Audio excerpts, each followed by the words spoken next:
Yo, peace was good. Welcome to another hip hop album review. This is part 238. The album that I'll be reviewing today is, or tonight rather, is Big Daddy Kane with his sixth album, Daddy's Home, released in 1994. You guys by now should know who Big Daddy Kane is. I did a review on his first 5 albums, including Long Live the Kane, which is a critical acclaim album, classic. Long Live the Kane, his breakthrough album, pretty much. Taste of Chocolate was like horrible. The album was. Prince of Darkness, I feel like was an improvement. This is his fourth album, underrated in my opinion.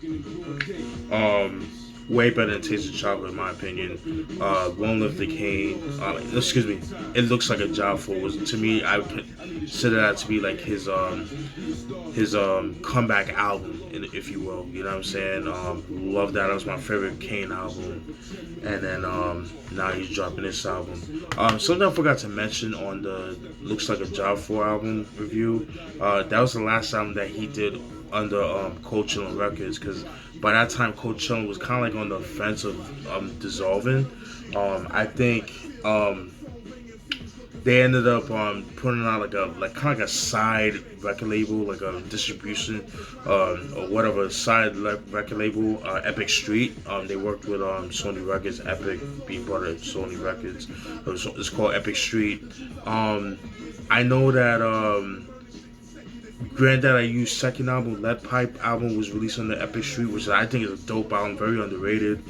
Unfortunately, I know that Granddad I You don't like that album at all. Like, it's crazy, you know what I'm saying? It's to the point like he refused to talk about that album. Like, he hates that album that much. I don't know why. I think it's a dope album. And then 456 by Kool was also featured on, was also part of Epic Street Records. And I think right after that, and then there was another record. There was like a compilation album. I forgot the name of it, but it was like album, like people that was on the record label, like up and coming MCs on the record label at that time, the artists at the time. And I think that was like, those were like the last releases. I think like by '95 it just went kaput. So that kind of thing. All right, so he ended up dropping this album. So this album has 2 singles. The singles are In the PJs and Show and Prove, which is a classic posse cut. All right, those are the singles of the album. 2 singles. All right, so I'll show you what the album looks like. As you can see, you see Big Daddy Kane chilling. He just woke up, drinking like coffee or which I'm assuming a tea. Whatever the case may be, looking fly as usual, a dope robe, got the chain, a little afro, he's like, you know, growing his hair, got the afro pick, you know, pretty cool, you know what I'm saying? And then you see the back, welcome to Caesar Houses. Sidebar, there's no such thing as Caesar Houses, it's just a play on it with his, you know, because he's a fan of blaxploitation movies, so, you know, he calls himself Black Caesar, that kind of thing, so it's just called Caesar Houses. Like I said, he's actually from Lafayette Gardens, or LG Projects in Bed-Stuy, so I thought it was pretty cool. Alright, open up, show you what the CD looks like. Nothing too crazy, BDK in purple and gold. I've kind of noticed with Big Daddy Kane, like his theme, a lot of purple. Like, I'm assuming that's his favorite color. Case in point, the CDs with Prince of Darkness is purple and black. I think it's a straight purple, I believe. And Looks Like a Job for is also purple and black. And then now this is purple and gold. So I thought that was pretty interesting. And purple is my favorite color as well. And so Big Daddy Kane chilling, you know what I mean, his penthouse or whatever. You know what I mean? Pretty dope. Having sipping on champagne. Got a piano in the background, pretty cool. Then you got right here, you got Kane chilling. Then you got I'm assuming Scoop Lover, Big Scoop or Scrap Lover. I think it's Scoop Lover right there. And then you got the album credits, which I'll go through in a minute. Then you got like the people that's featured on the album and stuff like that. Then you got Mr. C right here, Kane. And then you got Little Daddy Shane, and then you got School Lover. All right. You know, I'll get down. We'll go through you know, the producers, and then eventually the features and the tracks. All right, producers in the album, LG, for LG Experience. LG is Easy Mo B's little brother. Dope producer, very underrated. He's worked with, I believe he worked with, Ill Al Scratch on the first album. He did produce that whole album, Creep With Me, which I think is a very underrated album. So glad I got my hands on that. Very expensive. Unfortunately, it's out of print. Go for a little bit of money. But if you could get it, definitely pick it up. Highly recommend it. It's a classic, in my opinion. Easy Mo B, dope producer, underrated producer. Big Daddy Kane himself. That's been the theme of his. He's always been producing his own stuff, which is pretty cool. He's a Premier, aka Primo of Gangstar fame, legendary producer. I've mentioned LG again. Easy Mo B I mentioned before. The Rock. Not sure who that is. Big Daddy Kane I mentioned before. Easy Mo B I mentioned before. Big Daddy Kane. Kool T and Crush. The Kool T. The only thing I remember him from, I know he did a joint on the Flatliners album, the Understanding His Authority, which I have to do a revisit. I want to redo that review. I did a review like years ago. I didn't really like it, so I'm gonna definitely redo that. So that definitely is gonna be in the plans. And that's pretty much it on the producers. Features on the album: Big School, Sauce, aka Sauce Money, Shaheem, Jay-Z and Old Dirty Bastard, and Easy Dread and Junior P. Those are the features on the album. All right, you know how I get down. I'm gonna go through some of the tracks, breakdowns, and all that good stuff. All right. So track one, Daddy's Home. Dope song, but weak lyrics, very questionable lyrics. I've noticed that that's been a thing before with him, and this is no different. And I wrote it down, and there was a line where he said, "To make the brothers get ill, and by the way, Dukes, if that's your girl in the corner, stay up on her, cause I've been watching her more than a Korean store owner." Like what, yo? That like what the fuck? Nigga, like you sound mad like a stalker, man. Like that, this mad creepy, son. Like, what's wrong with you, Kane? Like that's just it don't sound right. That's crazy. Like I said, the beat is dope, but the lyrics are kind of weak. I just didn't really do anything for me. Track two, Brooklyn Style Laid Out. That was produced by Easy Mo B. That's a dope track. Yeah, it's just him representing Brooklyn to the fullest. You know what I mean? I didn't write any lyrics to it, but I thought it was pretty cool. Then we got track three, In the PJs, which was the first single of the album. There is a video for it. You see him, in the PJs, just rapping. I got the whole project coming out, just celebrating life. And I'm assuming that this picture right here is from the video shoot, like from that time. So I'm assuming that's what it is. It's been a while since I've seen the video, but it kind of looks familiar. So just had to throw that out there. The song is cool. That was produced by Big Daddy Kane. Just was about how it is to live in the projects and how he grew up in the projects and things like that. Like I said, that was self-produced by him. I wasn't really too crazy about the beat. I've heard that beat so many fucking times. It's been used so many times. He actually sampled "Close the Door" by Teddy Pendergrass. Rest in peace to Teddy Pendergrass. A lot of people have used that sample. It's been used a lot in the mid-90s. DMX used it on a song called "Make a Move." Not the one that was on And There Was X. That's a remix, but the original version used that same sample by Teddy Pendergrass. It's like a 12-inch that came out that year in '95. And a couple of other people that used that. I just wasn't too crazy. I mean, and then I don't know, the lyrics are kind of it didn't really do anything for me. But I like the video. The video is dope. All right, I do like the video for it. But again, I didn't get anything out of that. But that was track 3, In the PJs. Show and Prove. Track 4, dope shit. There was also a video for that too. And it's funny because In the PJs, Um, the video was the beginning, and then the sequel to In the PJs was Show and Prove, which it kind of ties in. So I thought that was pretty cool. That features, and that's the second, and Show and Prove is the second and final single of the album. It features Jay Z, Big School, Old Dirty Bastard, or Shawn, rest in peace to him. Shaheen, Sauce Money, obviously Big Daddy Kane.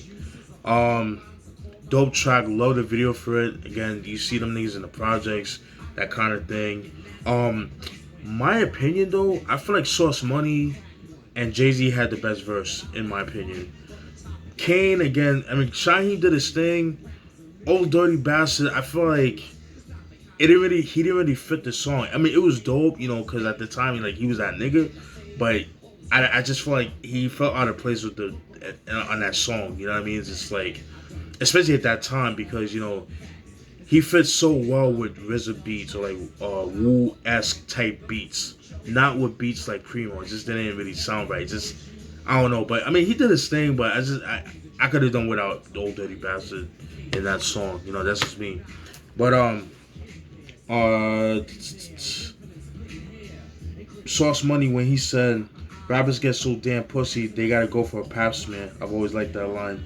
Jay, when he says, when I rock it, it's in the pocket, baby, mop it, don't knock it till you try it. Once you start, you can't stop it. I'm the cocky breed, I'm dope like poppy seed. I've always loved that line. That shit is so hard, man. And Shiny did his thing, but then like Kane, he had a line where he says like, even a fart in the speaker, I make sure it sounds good, something like that. Even if I fart on record, no, he said, even if I fart on record, it still sounds good. Like, come on, man. Like, come on, Kane. Like, it's like, I don't know what's wrong with Kane. Like, I don't know, man. It's just like very uninspired, man. I didn't really get anything out of that. Just, I don't know. It's just kind of lazy, in my opinion. Track 5, Lyrical Gymnastics. Another dope track. Love that song. Definitely one of the best tracks in the album, in my opinion. One of my favorites, in my opinion. I like the line when he said, and I do crush some seeds. Are you kidding me? If rappers were grapes, I have a whole wine distillery. I thought that was pretty cool. That was pretty dope. That was track 5, Lyrical Gymnastics. Track 6, That's How I Did 'Em. That was produced by Easy Mo B. My favorite track off the album, by far. Fucking love the beat for it. That should, in my opinion, That's How I Did 'Em. That definitely should have been a single, in my personal opinion. You know what I mean? And what's one cool thing about Easy Mo B? Around this time, it's like he was finding his sound. Like that's like he finally got the signature Easy Mo B sound, because when he was on Looks Like a Job For, he was still finding his sound. He didn't really have the signature Easy Mo B sound, like the Flavor in Your Ear, Get Down, and countless classic songs that he did in the past. You know what I mean? But like on this album, you could definitely hear his signature sound off this album. That's How I Did 'Em. Like I said, dope track. Love this shit. Like I said, my favorite song of the album. I like the line when he said, when he said, "You better draw your cranium off, cause your brain is slipping. You're beating me is something that I doubt. The only thing you could bake is Kane, and was working in a crack house." Woo! He killed that. That was dope. That was track 6. That's How I Did 'Em. Track 7. Sex According to the Prince of Darkness. It's a sex track, but I do like the song. I thought it was pretty cool. Track 8 is 340s and a bottle of Moet. It's just him freestyling over a breakbeat. Nothing too crazy. It was alright. I didn't get anything out of it. Alright. Track 9, The Way It's Going Down.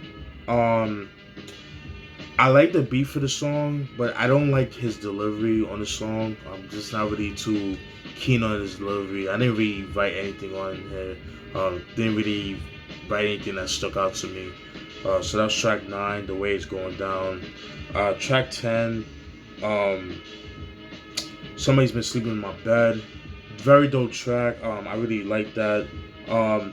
In this song, he talks about, it just talks about that he was in a relationship, he found out that somebody was, that his girlfriend's been cheating on him, and because of that, he's kind of went back to his old ways, the bachelor life, living a bachelor life, just smashing, slaying all chicks that walks. You know what I'm saying? That's the best thing that I could that I could express the song, that I could describe the song. But yeah, that's pretty much what it's about. Like, girlfriend, cheated on him. He's like, alright, fuck it, I'm just gonna go back to my old ways, man. The bachelor life. So that's what I got from that. That was pretty cool. Track 11, and that was produced by Big Daddy Kane too. Track 12, WGORNRS, which stands for What's Going On in Our Society. Obviously, you guys know to talk about the ills of what's going on in the community. That was produced by Big Daddy Kane. Yeah, it just talks about, the ills of living in the hood. That was featured in Junior P and Easy Dread. So in this song, it just talks about the ills of living in the ghetto, and then, people have to resolve the crime, you know what I mean, because there's no opportunities, because, you got people, that's just coming home from jail and, not getting opportunities like other people do because of their record, so they have to resort to crime. And, everything that's going on right now in the with the high gas prices and inflation, like, I could just see a lot of crime going on as we speak, and there's like a lot of memes of people like siphoning people's gas out of their car and stuff like that. That's gonna happen. I'm telling you, like, the way gas prices is going, it's crazy, man. But yeah, that's track 11. What's Going On in Our Society, or WGONRS. So it sounds like a radio station or something like that. I thought it was pretty funny. Track 12, Let Yourself Go. That was produced by, I think, Big Daddy Kane as well. No, that was Kool T. Excuse me, Kool T did the beat for that. Dope track. Love the horns on this track. Very fucking dope. It's just sort of about, it's a braggadocious track. It's just him slaying MCs and stuff like that. And then, like, in the third verse, he's calling out fake thugs, studio gangsters, fake thugs and stuff like that. And yeah, and track 13, Don't Do It To Yourself, that features Scoop Lover. I could have done without this song. It just feels out of place. It's just him and Scoop Lover, rapping over a G-Funk beat. And yeah, it doesn't fit the album. I could have done without that. I would have been good with the 12 album, the 12 songs. This song it just felt like an afterthought, in my opinion. Alright. Overall, my overall thoughts of this album, I didn't really like this album. It has some decent songs on the album, but it's just like, it's not memorable. By this time, Big Daddy Kane, he wasn't as popular as he was in the he wasn't as popular as in the late 80s, early 90s, you know what I mean? So, because, again, the Taste of Chocolate album fucked his career up, and then he hasn't been the same since. Kane is Kane, he's the god, you know what I'm saying? But I just felt like this album was kind of like, it felt a little rushed, man. It wasn't well put together like the other albums were. This album, I don't know, it just felt like an afterthought, you know what I mean? Honestly, what saved the album was the production. His lyrics, like, there was nothing stand out that stood out to me, at least to me, you know what I mean? And you would think this album coming out in 94, one of the golden years of hip-hop, it would come out, but that's not the case with this album, man. And I know this album didn't really sell very well either. Was not crazy about this album at all. I feel like it could have been a lot better. I'm not gonna say it's trash, but it could have been a lot better. It's decent, but I wasn't too crazy about this album. Daddy's Home by Big Daddy Kane. This album is out of print. It goes for a little bit of money. I've seen it go for as much as $30 online. So if you could pick it up, definitely pick it up. Just add on to the collection.